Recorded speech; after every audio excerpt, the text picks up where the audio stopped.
Welcome to my YouTube channel छोटी कहानी बड़ी सीख।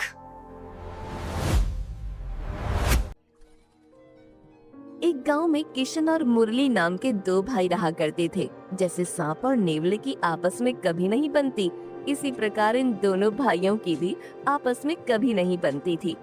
दोनों में फर्क ये था कि मुरली थोड़ा दयालु स्वभाव का था, जबकि किशन एक नंबर का कामचोर और अकड़ू था।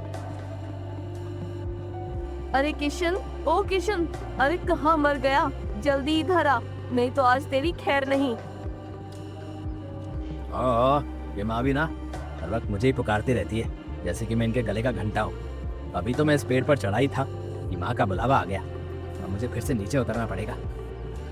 किशन, आ रहा है तू कि मुझे ही आना पड़ेगा तेरे पास? अरे माँ, चिल्ला कह रही हो? 1 मिनट रुको, आ रहा हूँ। किशन झट से पेड़ से नीचे उतरकर राधा बाई के पास पहुंच जाता है।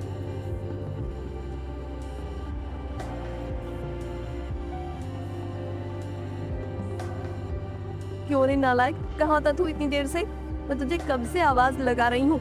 आवाज लगा लगा कर मेरा गला सूख गया। ओ मेरी प्यारी माँ, अब मैं आ गया हूँ ना। अब ये बताओ कि काम क्या है? घर की दीवारों पर बहुत सारे जाले हो गए हैं। ये झाड़ू पकड़ और जल्दी से इन सभी दीवारों पर लगे जालों को साफ कर दे। अरे माँ, ये सब काम मुझसे नहीं होता। आप मुरली से क्यों नहीं कह देती? आखिर वो भी तो इस घर का सदस्य है। मुरली तेरी तरह कामचोर नहीं है। उसने आज घर का बहुत सारा काम किया है, अब तेरी बारी है। ओहो, ये माँ ने मुझे कहाँ फंसा दिया। मुझे जल्द ही कोई बहाना बनाना होगा, लेकिन क्या करूँ? हाँ, एक काम करता हूँ, पेट दर्द होने का नाटक करने लगता हूँ। अरे मरी मैया री, अरे मर गया रे। अयो माँ, मेरे पेट में बहुत तेज दर्द हो रहा है। अरे कोई मुझे बचाओ। अरे किशन, क्या हुआ तुझे? अभी तो तू एकदम ठीक था, अचानक तेरे पेट में दर्द कैसे होने लगा? पता नहीं माँ, मेरे पेट का दर्द और भी बढ़ता जा रहा है। लगता है मुझे आराम की जरूरत है। ठीक है बेटा, तू जाकर आराम कर। दीवार के जाले में मुरली से साफ करवा लूंगी। फिर किशन अपना पेट पकड़ते हुए वहाँ से पतली गली से निकल जाता है।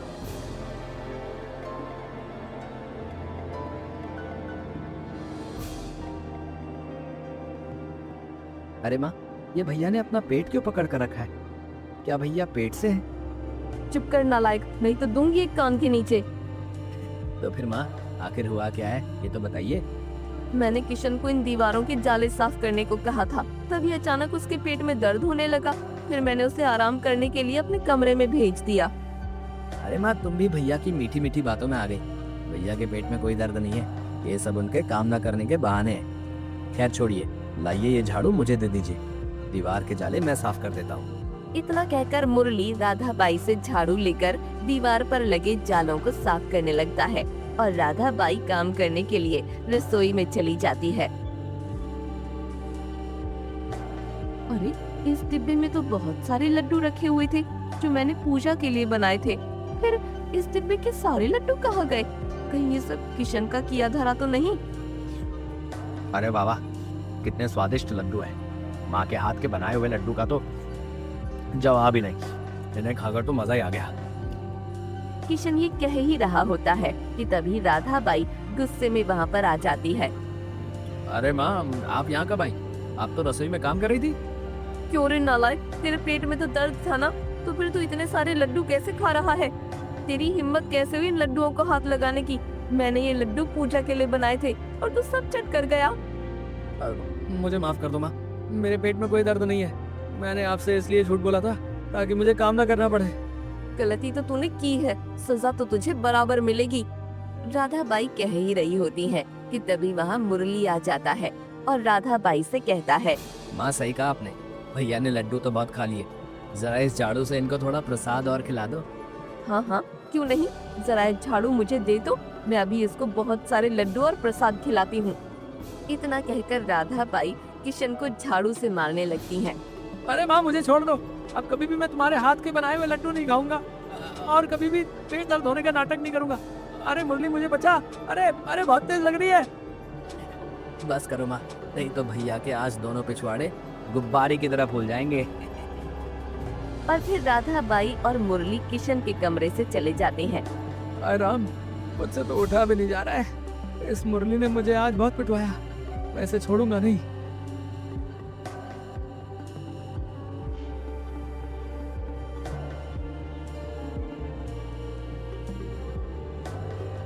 बच्चों, तुम्हारी नानी की तबीयत बहुत ज्यादा खराब है। मैं कुछ दिनों के लिए अपने मायके जा रही हूँ। तुम दोनों यहीं पर रहना, मैं कुछ दिनों में लौट आऊंगी। ठीक है माँ, आप निश्चिंत होकर जाइए, हम यहाँ सब संभाल लेंगे। किशन, तू अपने छोटे भाई को ज्यादा तंग मत करना, वरना मैं तुझे आकर बहुत मारूंगी। ठीक है, अब मैं चलती हूँ। इतना कहकर राधा बाई अपना सामान लेकर अपने मायके निकल जाती है।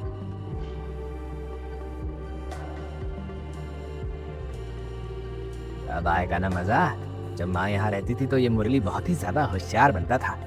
अब मैं इसको बताता हूँ कि किशन क्या चीज है। आओ पक्षियों आओ, मैंने तुम्हारे लिए खाने का बंदोबस्त कर दिया है। जल्दी से इन चावल के दानों को खा लो, वरना कोई और पक्षी इन दानों को अपनी चोंच में दबाकर ले जाएगा। मुरली बड़ा ही समझदार और दयालु व्यक्ति था। वो अक्सर अपने घर के आंगन में पक्षियों के लिए चावल के दानों को डाल देता था, ताकि कोई भी पक्षी भूखा न रहे। अरे मुरली, ये तू क्या कर रहा है? अरे भैया, आपको दिखता नहीं क्या, मैं इन पक्षियों के लिए चावल के दाने डाल रहा हूँ। अरे बेवकूफ, अगर तू रोज इन पक्षियों को चावल खिलाता रहा तो एक दिन हमारे घर के सारे चावल खत्म हो जाएंगे, तो फिर हम दोनों क्या खाएंगे? अरे भैया, कुछ चावल इन पक्षियों को खिलाने से हम गरीब थोड़ी हो जाएंगे। और वैसे भी माँ ने सिखाया है कि हमें सभी की मदद करनी चाहिए, चाहे वो इंसान हो, जानवर हो या फिर कोई पक्षी। अरे ज्यादा दान पुण्य करने से तू कोई भगवान नहीं बन जाएगा, समझा? अगर तूने कल से इन पक्षियों के लिए दाने डाले ना तो मुझसे बुरा कोई नहीं होगा, समझा? किशन ये कह ही रहा होता है कि तभी आसमान से एक पक्षी किशन के ऊपर हल्का होकर चला जाता है। ओहो, है इस पक्षी को भी अभी हल्का होना था, मेरे सारे कपड़े गंदे कर दिए। भैया, लगता है पक्षी भी आपकी बातों से नाराज हो गए। इन्होंने तो आपको आइसक्रीम खिला दी, और वो भी सफेद कलर वाली। ज्यादा मत बोल मुरली, वरना दूंगा एक कान के नीचे। अब जा और मेरे लिए खाना बना, मुझे बहुत तेज भूख लग रही है। ठीक है भैया, भूख तो मुझे भी लग रही है, मैं अभी हम दोनों के लिए खाना बना देता हूँ।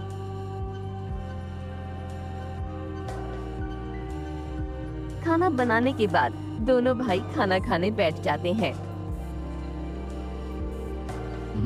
छी छी छी मुरली, ये तूने कैसा खाना बनाया बे? एकदम गोबर की तरह। इसमें ना तो नमक का स्वाद है और ना ही मिर्च का। ऐसा बेस्वाद खाना खिलाकर क्या तू मुझे मारना चाहता है? अरे भैया, ये आप क्या कह रहे हैं? मुझे तो ये खाना बहुत ही अच्छा लगा, और इस खाने में तो नमक और मिर्च की मात्रा भी ठीक है। तो फिर आप ऐसी बहकी बहकी बातें क्यों कर रहे हैं? मुझसे जबान लड़ाता है? रुक, तुझे अभी बताता हूँ। और फिर किशन मुरली को एक डंडे से बहुत मारता है। लड़ाई इतनी बढ़ जाती है कि किशन मुरली को घर से निकालने की धमकी दे देता है। मुरली, अब बहुत हो गया तेरा, तो इस घर से निकल जा, और हाँ, इस घर में कभी कदम मत रख देना, वरना तेरी मार मार कर चमड़ी उधेड़ दूंगा। अरे मुझे भी नहीं रहना इस घर में। जब अकेले रहोगे ना तो खुद ब खुद अकल ठिकाने आ जाएगी आपकी।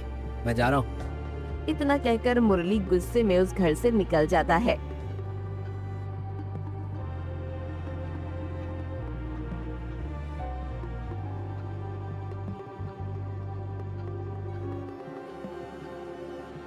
मेरा क्या कसूर था जो भैया ने मुझे घर से निकाल दिया?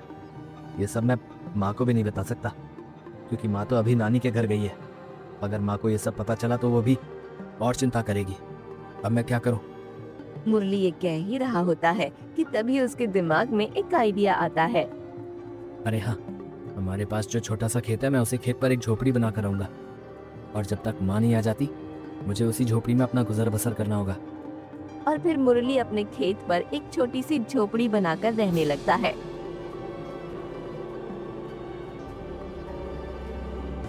रात को जब मुरली सो रहा था, तभी उसके दरवाजे पर एक बूढ़ी माँ आती है और जोर जोर से दरवाजा खटखटाने लगती है। अरे, ये इतनी रात को दरवाजा कौन खटखटा रहा है? अभी जाकर देखता हूँ।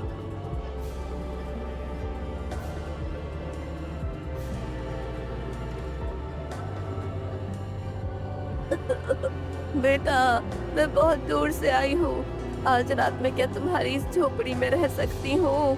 अरे अम्मा, क्यों नहीं, आइए जल्दी से अंदर आ जाइए, बाहर ठंड बहुत तेज है, आप बीमार पड़ सकती हैं। और फिर मुरली ने उस बूढ़ी अम्मा को अपने घर में बुलाया और उन्हें पीने के लिए एक गिलास पानी दिया। ये लो अम्मा, पानी पी लो। मेरे पास आपको देने के लिए पानी के अलावा और कुछ भी नहीं है। कोई बात नहीं बेटा, मेरे लिए पानी अमृत के समान है। इसे पीकर कम से कम मेरी प्यास तो बुझ ही जाएगी। फिर वो बूढ़ी अम्मा एक ही सांस में झट से पानी पी गईं।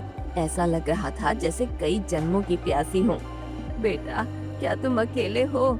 साथ में कोई नहीं रहता? नहीं अम्मा, मैं पहले अकेला नहीं था। मेरी माँ अभी नानी के घर गई है और बड़े भैया ने मुझे घर से निकाल दिया। फिर मैं अपने इस खेत पर झोपड़ी बनाकर रहने लगा। तो फिर तुमने ये बात अपनी माँ को क्यों नहीं बताई? अम्मा, अभी मेरी नानी बीमार है, जिसके कारण मेरी माँ अभी बहुत दुखी है और मैं नहीं चाहता कि मैं ये सब बताकर अपनी माँ को और दुखी कर दूँ। खैर ये सब छोड़िए अम्मा, रात बहुत हो चुकी है, आपको भी अब सो जाना चाहिए। मुरली की झोपड़ी में केवल एक ही पलंग था। उसने उस पलंग पर बूढ़ी अम्मा को सुलाया और खुद जमीन पर सो गया।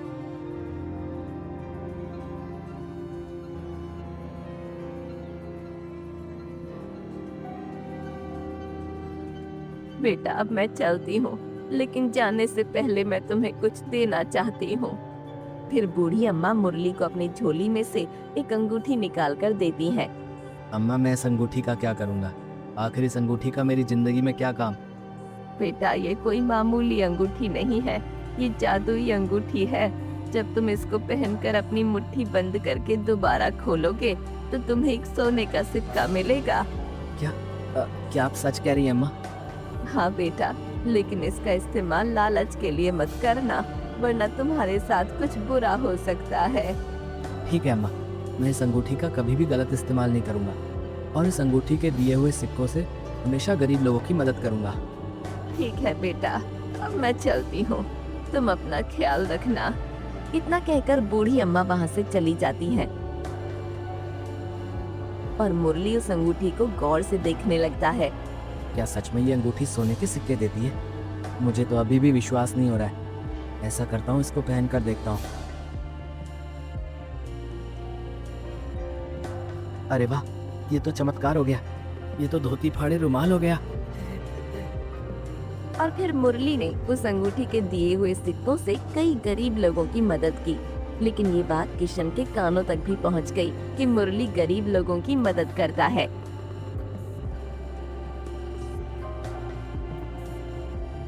अरे किशन, तुम यहाँ पर क्या कर रहे हो भाई? तुम यहाँ, वहाँ तुम्हारा भाई सभी लोगों को मुफ्त में राशन बांट रहा है और तुम यहाँ बैठे बैठे मक्खियाँ मार रहे हो। क्या ये आप क्या कह रहे हैं मुखिया जी? मुरली के पास तो खाने तक के पैसे नहीं है, तो फिर वो सभी लोगों को राशन कैसे बांट सकता है? अब ये सब मुझे नहीं पता भाई, मैंने जो अपनी आंखों से देखा मैं तो बस तुम्हें वही बता रहा हूँ। तो ठीक है, अब मैं चलता हूँ। अच्छा। इतना कहकर मुखिया वहाँ से चला जाता है और किशन के दिमाग में खिचड़ी पकने लगती है। ये मुरली तो एक मामूली सी झोपड़ी में रहता है, तो फिर ये लोगों को राशन कैसे बांट सकता है? जरूर दाल में कुछ काला है, मुझे जल्द ही पता लगाना होगा।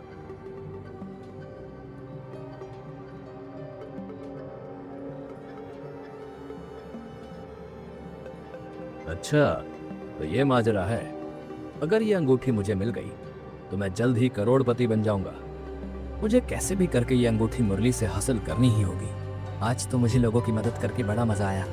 ये सब इस जादुई अंगूठी का कमाल है। अगर ये ना होती तो मैं गरीब लोगों की मदद भी ना कर पाता। ऐसा करता हूँ, अब इसे संभाल कर रख देता हूँ। जब मुझे इसकी जरूरत होगी तब मैं इसे निकाल लूंगा। इतना कहकर मुरली उस अंगूठी को अपने तकिए के नीचे रखकर सो जाता है। लेकिन ये सब किशन छिप कर देख लेता है। अब मुझे इस अंगूठी को हासिल करने से कोई नहीं रोक सकता। जैसे ही मुरली सोते हुए करवट बदलता है, तभी किशन उसके तकिए के नीचे से वो अंगूठी चुरा कर वहाँ से भाग जाता है।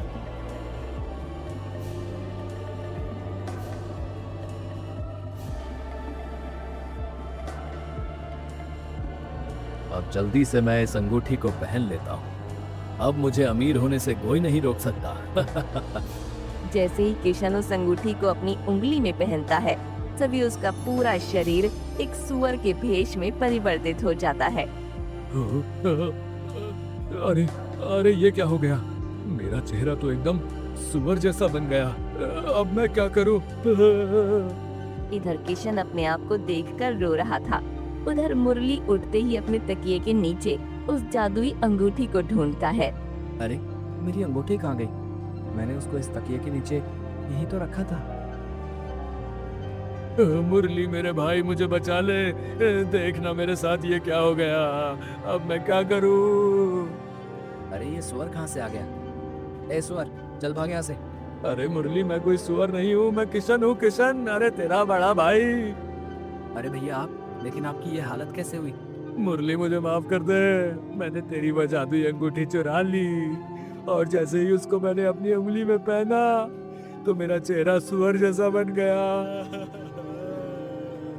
क्या भैया, आपको उस अंगूठी को चुराने की क्या जरूरत थी? आप मुझसे मांग लेते, मैं आपको वैसे ही वो अंगूठी दे देता। मुझे माफ कर दे मेरे भाई, लेकिन मेरे इस चेहरे का कुछ कर, वरना सभी लोग मुझे सुअर कह के चढ़ाएंगे। भैया इसमें मैं अब कुछ नहीं कर सकता। ये अंगूठी मुझे एक बूढ़ी अम्मा ने दी थी और कहा था कि जो भी व्यक्ति इस अंगूठी का गलत इस्तेमाल करेगा उसके साथ बहुत बुरा होगा। तो क्या अब मुझे जिंदगी भर ऐसे ही रहना पड़ेगा? मुरली ये कह ही रहा होता है, तभी वहाँ उसकी माँ राधा बाई आ जाती है। अरे माँ आप आ गई, लेकिन आपके सिर पर ये पट्टी क्यों बंधी हुई है? बेटा, रास्ते से आते वक्त मैं एक बड़े पत्थर से टकरा गई थी, जिसके कारण मेरे सिर में चोट लग गई थी और फिर मुझे इन बूढ़ी अम्मा ने उठाया और मेरे सिर पर पट्टी बांधकर मुझे यहाँ तक ले आई। अरे अम्मा आप? बेटा, क्या तू इन अम्मा को जानता है? हाँ माँ, ये अम्मा कुछ दिन पहले रात को मेरी झोपड़ी में आई थी और फिर सुबह होते ही ये अम्मा मुझे एक जादुई अंगूठी देकर चली गई। क्या जादुई अंगूठी? मैं कुछ समझी नहीं। और मुरली, तू अपने खेत पर इस झोपड़ी में क्यों रह रहा है? सच सच बता, आखिर माजरा क्या है?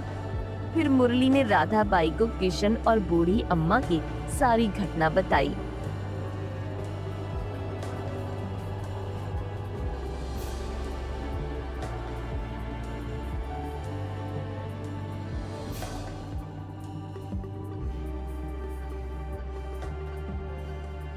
क्यों रे किशन, मैंने तुझसे कितनी बार कहा कि अपने छोटे भाई को कभी तंग मत किया कर, लेकिन तेरी समझ में कहाँ आती है मेरी कोई बात।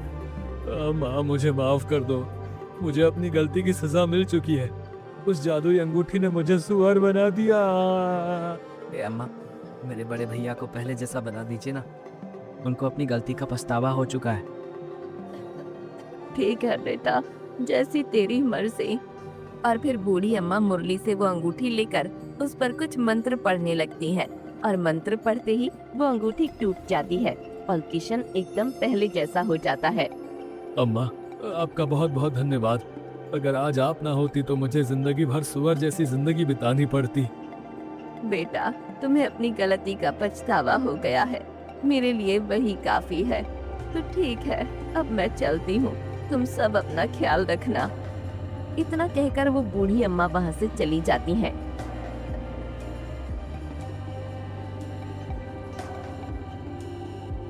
अब मैं क्लियरली बोल रहा हूँ, चैनल को सब्सक्राइब करें। चैनल का नाम है छोटी कहानी बड़ी सीख। लाइक कीजिए, सब्सक्राइब और कमेंट भी कीजिए। धन्यवाद।